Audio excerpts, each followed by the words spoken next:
దాగిన ఒక దేవుడిలా మారాడు. మరణమే లేని చిరస్మరణీయ మహనీయుడు అనిపించుకున్నాడు ఆయన. అలాగే ఎవరు అంత ఘనంగా జీవించలేని ఒక మహనీయమైన జన్మను పొందాడు ఆయన. ఆయనకి చావు ఎక్కడ. అందుకే ఆయన నిరంతరం వెలిగే ఒక మహనీయ మహత్తమ జీవన విధానం. మరి నటుడిగా అనితర సాధ్యమైన పాత్రలు ఎన్నో పోషించారు ఆయన. అదే ఆయన పౌరాణికాలు చేస్తే పౌరాణికాలు పాత్రలు ప్రాణం పోసుకున్నాయి. అలాగే జానపదాల జావలీలు అయ్యాయి. అలాగే సాంఘికాలు సామాజిక గమనాలు అయ్యాయి. అలాగే ఆయన ప్రపంచంలో మనం ఎక్కడ చూసినా అంటే అటువంటి నటధీరుడు, అలాగే ప్రయోగాలు చేసిన నటనాచార్యుడు, అలాగే పరకాయ ప్రవేశం చేసి ఆ పాత్రలో అణువులను నింపుకుని నటనకు న్యాయం చేసిన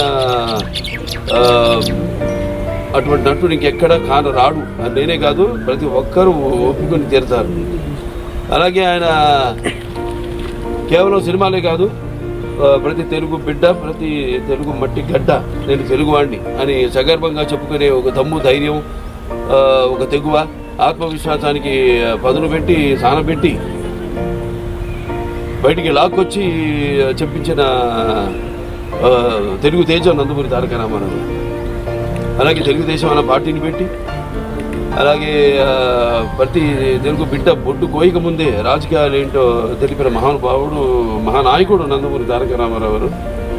అంతవరకు మరి ఆయన రాజకీయాలు రాకముందు వరకు చాలామందికి రాజకీయాల మీద పెద్ద ఆసక్తి ఉండేది కాదు.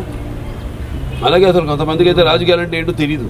అటువంటిది ఆయన ఒక ప్రజల్లో మన ఒక అవగాహనను తీసుకొచ్చి ఆయన పొలిటికల్ హీరో కూడా అనిపించుకున్నాడు నందమూరి తారక రామారావు. ఇక ఆయన చేసిన పథకాల విషయానికి వస్తే ఎంతో సాహసోపేతమైనవి, అలాగే అందరికీ సామాన్య ప్రజలకు ఎంతో అనుకూలమైనవి కూడా.